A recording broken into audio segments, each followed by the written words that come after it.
आकाशवाणी नागपूर प्रसारित करीत आहोत कार्यक्रम स्वस्थ भारत. श्रोतेहो नमस्कार. स्वस्थ भारत या कार्यक्रमात मी वैदेही चौरे आपणा सर्वांचं स्वागत करते. श्रोतेहो, आज आपण मधुमेह आणि संसर्ग या विषयावर बातचीत करणार आहोत आणि याविषयी आपल्याला मार्गदर्शन करत आहेत सुप्रसिद्ध संसर्गजन्य रोगतज्ञ डॉक्टर नितीन शिंदे. नमस्कार डॉक्टर. नमस्कार डॉक्टर. संसर्गजन्य रोग म्हटलं आणि तेही मधुमेहामुळे, तर नेमके कुठले कुठले आजार यात येत असतात, कुठले इन्फेक्शन्स येतात? तर मधुमेह असलेल्या रुग्णाला सर्वच इन्फेक्शन्स खूप पटकन पटापट आणि फास्ट होऊ शकतात.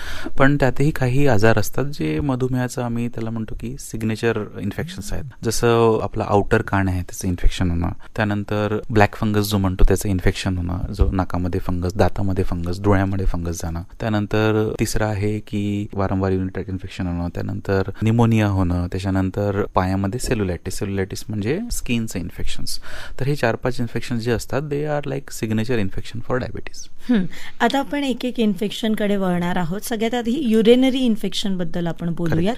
हे नेमके कसे होत असतात? युरिनरी इन्फेक्शन मध्ये काय होतं की ज्या रुग्णांची शुगर हाय असते तर तीच शुगर जास्त झाल्यामुळे ती ओव्हरफ्लो होऊन त्यांच्या युरिन मधून वाहत असते. आणि शुगर इज शुगर. तर शुगर जर युरिनमध्ये व्हायला लागली तर आपल्या युरिनमध्ये नॉर्मली पण बॅक्टेरिया प्रेझेंट असतात, पण ते आपल्याला काहीही करत नाही. पण जर तिथे शुगर असेल तर दे स्टार्ट मल्टिप्लाइंग. ते एकदम म्हणजे 100 टाइम्स ते मल्टिप्लाय व्हायला सुरुवात करतात आणि ते अटॅक करतात.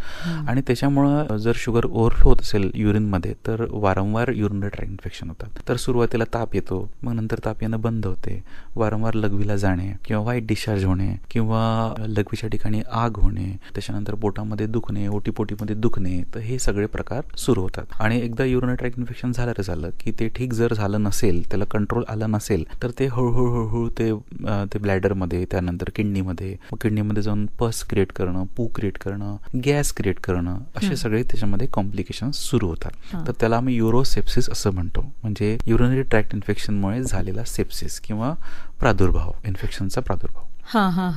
तर हे झालं युरिनरी ट्रॅक इन्फेक्शन. मग याची ट्रीटमेंट आणि बाकी इन्फेक्शनची जी ट्रीटमेंट असते ती सेम असते की वेगळी असते? ती वेगळी असते. युरिनरी ट्रॅक इन्फेक्शनची ट्रीटमेंट वेगळी असते आणि युरिनरी ट्रॅक इन्फेक्शन जे असतात ते लवकर ठीक होत नाही डायबिटीस पेशंट्समध्ये.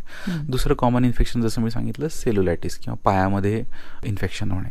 तर पायामध्ये इन्फेक्शन म्हणजे पायाच्या नसा कमजोर असतात, त्यांना इंजुरी होते, इंजुरी झाल्यामुळे ती कळत नाही, सेन्सेशन नसतात, मग तिथे छोटासा अल्सर होतो, छोटीशी जखम होते. आणि डायबिटीजमध्ये काय असतं की जे आपल्या पायाच्या ब्लड व्हेसल्स असतात तिकडे ब्लॉकेजेस असतात छोटे छोटे, आणि त्याच्यामुळे तिथं रक्तप्रवाह कमी असतो आणि त्याच्यामुळे तिथल्या जखमा लवकर भरत नाही, त्याच्यामध्ये इन्फेक्शन्स, बॅक्टेरिया जातात आणि ते पण लवकर ठीक होत नाही. त्याचं ट्रीटमेंट वेगळं असतं.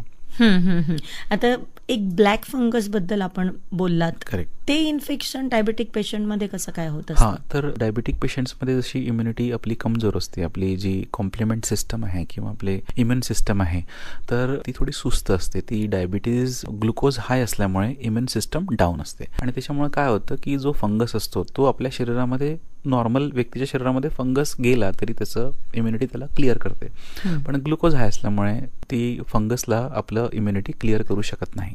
त्यामुळे तो फंगस मल्टिप्लाय होतो, तो आपल्या नाकाच्या पडद्यामध्ये जाऊ शकतो, तो सायनसमध्ये जातो, तो आजूबाजूच्या बोन्समध्ये जातो, तो डोळ्यामध्ये जाऊ शकतो आणि असं करता करता तो ब्रेनमध्ये पण जाऊ शकतो. तर त्याला ब्लॅक फंगस यासाठी म्हणतात की जेव्हा आपण ते बघतो तेव्हा त्याचा अपीअरन्स पूर्ण ब्लॅक असतो आणि तो त्याच्या रस्त्यात येणाऱ्या प्रत्येक छोटे छोटे टिश्यूज किंवा सेल्स ज्याला असतात त्याला किल करत जातो, जसं डेथ होत जाते. त्यामुळे त्याला असं ब्लॅक फंगस असं नाव आहे आणि तो फार झपाट्याने पसरतो. तर ब्लॅक फंगस डायबिटिक्समध्ये फार कॉमन आहे, नॉन डायबिटिक्समध्ये जनरली फार कमी बघायला मिळतो. पण मग याचे काय दुष्परिणाम होत असतात नेमके? ब्लॅक फंगस डेंजरस बिमारी आहे. ब्लॅक फंगसनी जीव पण जाऊ शकतो, ब्लॅक फंगसनी डोळ्याची विजन जाऊ शकते, त्याला ऑपरेशन्स लागतात ठीक करायसाठी आणि अँटीफंगल मेडिसिन्स द्यावे लागतात, ते खूप कॉस्टली, खूप महाग असतात. तर भयंकर त्रास होतो ब्लॅक फंगसमुळे. त्याच्यामुळे ज्या रुग्णांना शुगर आहे आणि ज्यांना वारंवार सायनसायटिस होतो, त्यांना नाकाचे इन्फेक्शन होतात, सायनसचे इन्फेक्शन होतात, त्या लोकांनी फार केअरफुल राहिलं पाहिजे. डॉक्टर, त्यासोबतच आपण म्हटलं होतं की स्किनचे पण काही इन्फेक्शन्स डायबेटिक पेशंटमध्ये दिसून येतात. हे इन्फेक्शन्स कुठले असतात? त्याला डायबेटिक स्किन डिसीज म्हणतो. डायबेटिक स्किन डिसीजमुळे, हाय शुगरमुळे जी स्किनमध्ये लालसरपणा येतो, काळपटपणा येतो, काही दिवसानंतर स्किन खाजवायला येते, स्किनवर फोड येतात आणि त्याच्यामुळे परत इन्फेक्शनचा रिस्क वाढून जातो. तर स्किन आपलं कवच आहे, आपलं कवच कुंडल म्हणू शकतो आपण स्किनला, आणि it is one of the largest organ in the body. तर स्किन आहे म्हणून आपण जिवंत आहोत, स्किन नसेल तर आपण मरून जाऊ. तर स्किनच जर तुटली, आपलं कवच कुंडल जर तुटलं, तर आपल्या शरीरामध्ये नाना प्रकारचे इन्फेक्शन घुसून आणि रुग्णाला भयंकर त्रास होऊ शकतो आणि त्याला हॉस्पिटलाइज करायची गरज पडू शकते. त्यामुळे डायबेटिक स्किन इन्फेक्शन्स पण प्रिव्हेंट करणं खूप जरुरी आहे. त्यामुळे कुठल्याही रुग्णाला स्किनवर लाल चट्टे असतील किंवा काही फोड आले असतील तर ताबडतोब आपल्या डॉक्टरांना दाखवून त्याची ट्रीटमेंट सुरू केली पाहिजे.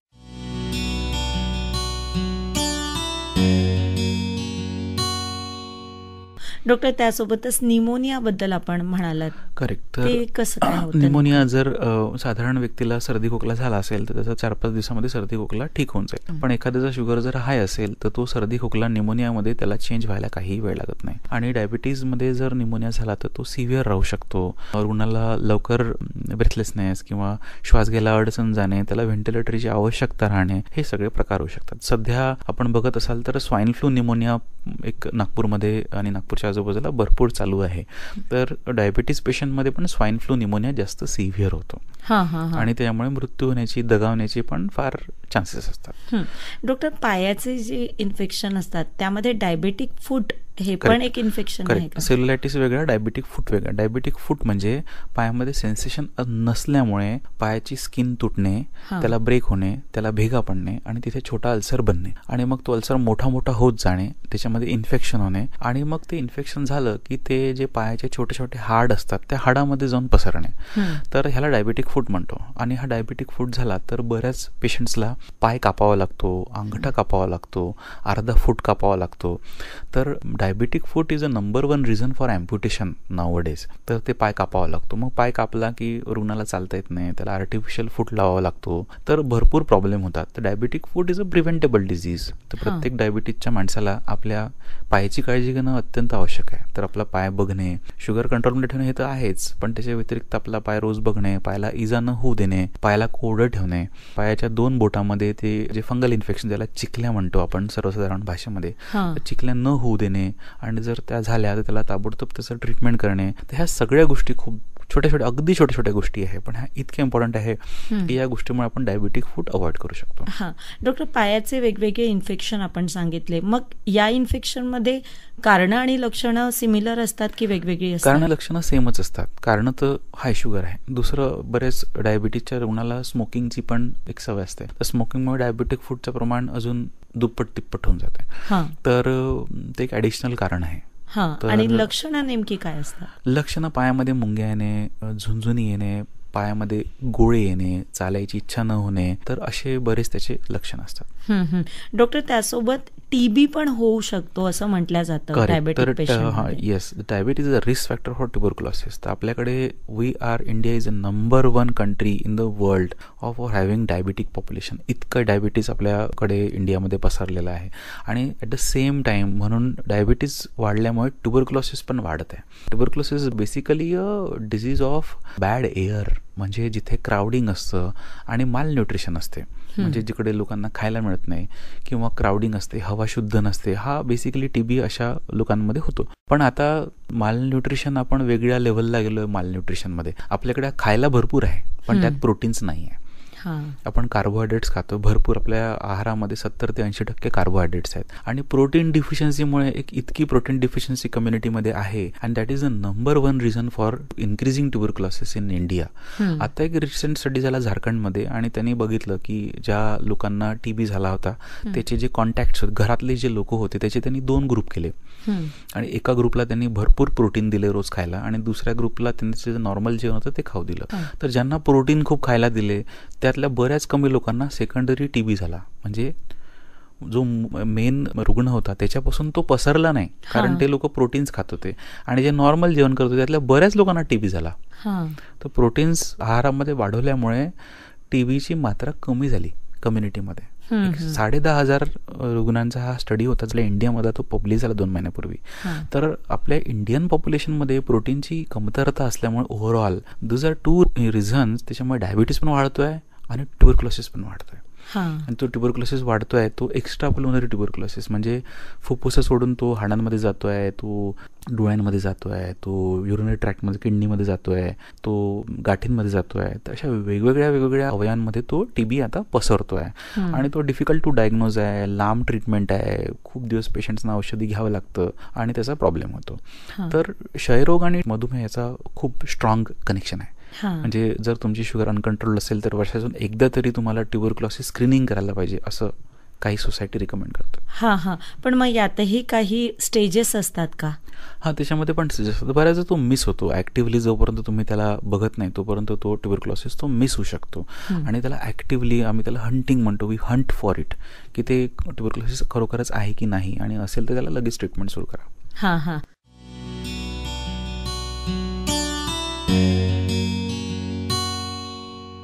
श्रोते हो, आपण ऐकत आहात कार्यक्रम स्वस्थ भारत.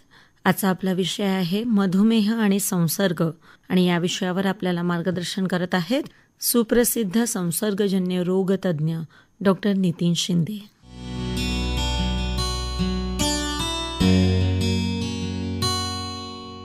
टीबी सोबतच पुढे आपण वळणार आहोत की बरेचदा डायबेटीज अनकंट्रोल्ड असतो, मग त्यामुळे काही वेगळे इन्फेक्शन्स होतात का? हो, तर हे सगळे इन्फेक्शन आपण जे बोलतोय ते डायबिटीज, अनकंट्रोल डायबिटीजमुळेच होतात. तर हे सिग्नेचर इन्फेक्शन आहे. जसं मी तुम्हाला म्हटलं, कानाचं इन्फेक्शन होणे, ब्लॅक फंगस होणे, युरिनरी ट्रॅक्ट इन्फेक्शन होणे, सेल्युलायटिस होणे, ट्युबरक्युलोसिस होणे, हे तर म्हणजे त्याला आम्ही सिग्नेचर म्हणतो की हे आहे तर तिकडे डायबिटीज असेलच.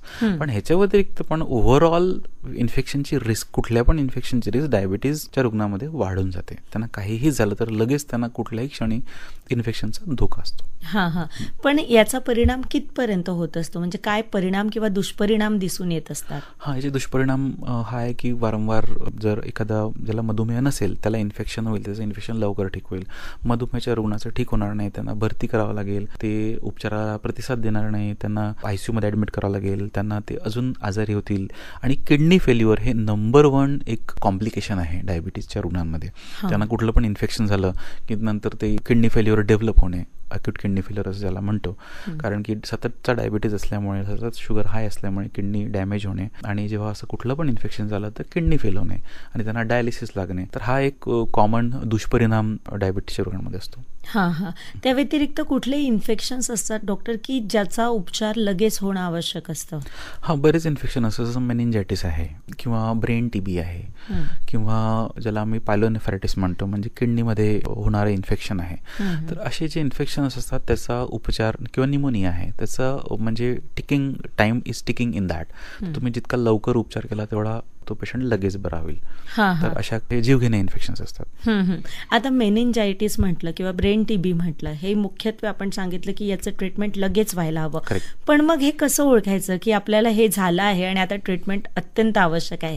त्याचं काही साधारणपणे एक थंब रूल असा आहे की जर 3 दिवसामध्ये तुम्ही बरे होत नसाल आणि तुमची कंडिशन अजून डाऊन होत असेल, ट्रीटमेंट करून पण, इलाज करून पण, तर तुम्ही चांगल्या स्पेशालिस्टला कोणाला दाखवायला पाहिजे आणि टेस्ट पण करून घ्यायला पाहिजे. तर 3 दिवस हा एक जनरल थंब रूल आहे. 3 दिवस you wait for your symptoms to go, आणि ते जात नसतील तर तुम्ही सिरियसली त्याला बघितलं पाहिजे की why it is not going. Doctor, बरेचदा असं होतं की इन्फेक्शन्स म्हटलं की आपण विचार करतो की हे होतच असतात किंवा झालं असेल, होईल बरं. पण मग एक्झॅक्टली डायबिटीसमुळेच इन्फेक्शन झालं आहे किंवा याची ट्रीटमेंट आवश्यक आहे, त्यासाठी आपण म्हणालात की टेस्ट आवश्यक आहे. तर या टेस्ट कुठल्या असतात? सगळ्यात पहिले तर शुगरसाठी ॲव्हरेज शुगरची टेस्ट असते HbA1c. ते तर प्रत्येकाने 3 महिन्यांनी 4 महिन्यांनी एका त्यांच्या डॉक्टरने ठरवल्याप्रमाणे ती करून बघायला पाहिजे की माझी शुगर नीट आहे की नाही. तर ॲव्हरेज शुगरची टेस्ट एक असते. आणि त्यानंतर आपण त्याला कधी कधी आम्ही सर्व्हिलन्स म्हणतो. सर्व्हिलन्स म्हणजे वार्षिक चेकअप किंवा दर 6 महिन्यांनी चेकअप, हे सगळं ठीक आहे का, काही प्रॉब्लेम आहे का. तर बऱ्याच टेस्ट असतात, जसं युरिनरी ट्रॅक्ट इन्फेक्शन, UTI आहे का, त्यानंतर त्यांना काही डिफिशियन्सीज आहेस का, त्यानंतर त्याचा आहार कसा आहे, डाएट कसा आहे. एक सिम्पल कन्सल्टेशन, डॉक्टरांसोबत बसून एक कन्सल्टेशन की सगळ्या गोष्टी ठीक आहे की नाही लाईफस्टाईलमध्ये, त्या चेक करत राहणं इज ॲक्च्युली बेनिफिशियल. खूप टेस्ट करायची गरज नाही, काही टेस्ट आणि एक सिम्पल एक चेकलिस्ट की लाईफस्टाईल ठीक आहे की नाही, आणि लाईफस्टाईल जर ठीक नाही तर काय प्रॉब्लेम आहे आणि ती कशी ठीक करायची. तर I think this discussion should happen periodically. Doctor, बरेचदा असं असतं, बरेचदा म्हणजे आपण बघतो की कुठलाही आजार होऊ नये किंवा त्याची सिव्हिरिटी वाढू नये म्हणून वॅक्सिन्स दिल्या जातात. तर या बाबतीत देखील म्हणजे कुठलेही डायबिटीजमुळे जे इन्फेक्शन्स होतात ते होऊ नये म्हणून किंवा सिव्हिरिटी वाढू नये म्हणून काही वॅक्सिन्स आहेत का? अगदी बरोबर. तर वॅक्सिन स्वाईन फ्लूची वॅक्सिन आहे एक, त्यानंतर निमोनियाचे वॅक्सिन्स आहे, आणि आता रिसेंटली हर्पेस झोस्टर किंवा नागिन ज्याला म्हणतो त्याची पण वॅक्सिन एक लॉन्च झालेली आहे. तर मला वाटतं की ह्या 3 वॅक्सिन्स ज्या आहेत इम्पॉर्टंट वॅक्सिन्स आहे, they are very good vaccine. आणि जसं मी तुम्हाला कवच कुंडल, तर ह्या 3 वॅक्सिन आपल्या इम्युनिटीचे कवच कुंडल आहे. त्या 3 वॅक्सिन घेतल्यामुळे निमोनियाची रिस्क कमी होते, नागिन होत नाही, आणि स्वाईन फ्लूची रिस्क पण कमी होते. ह्याच्या व्यतिरिक्त जर काही गरज असेल तर अजून बऱ्याच वॅक्सिन्स आहेत. जर गरज असेल तर तुम्हाला देऊ शकतो. तर प्रत्येक मनुष्याची वॅक्सिनची जी नीड आहे ती डिफरंट राहू शकते. तर त्याच्या गरजेप्रमाणे त्याला वॅक्सिनेशन करणं अत्यंत आवश्यक आहे.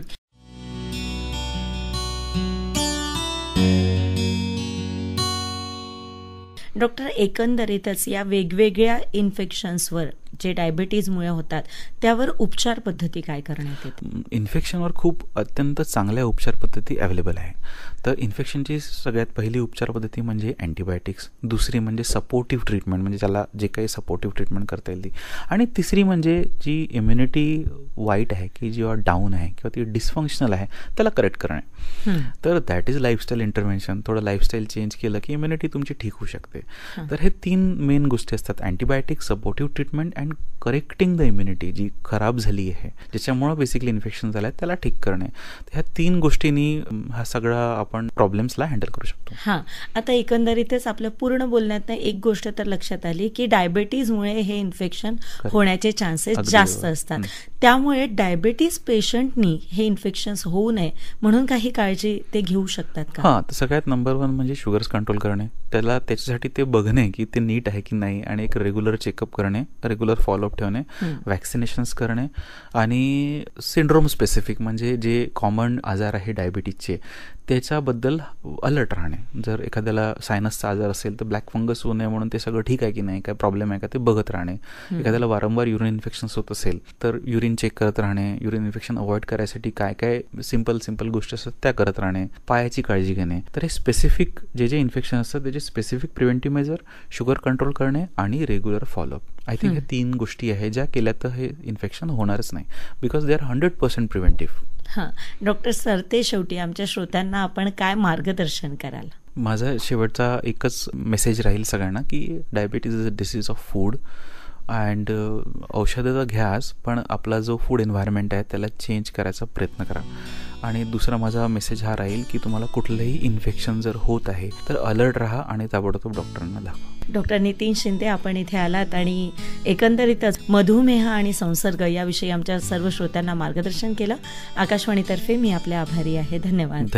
नमस्कार. श्रोते हो, मधुमेह आणि संसर्ग या विषयावर सुप्रसिद्ध संसर्गजन्य रोगतज्ञ डॉक्टर नितीन शिंदे यांची वैदेही चौरे यांनी घेतलेली मुलाखत आपण ऐकलीत आजच्या स्वस्थ भारत या कार्यक्रमात. पुन्हा भेटू या पुढील कार्यक्रमात. तोपर्यंत नमस्कार. या कार्यक्रमाच्या सादरकर्त्या होत्या संगीता अरसपुरे. ही आकाशवाणी नागपूर केंद्राची निर्मिती होती.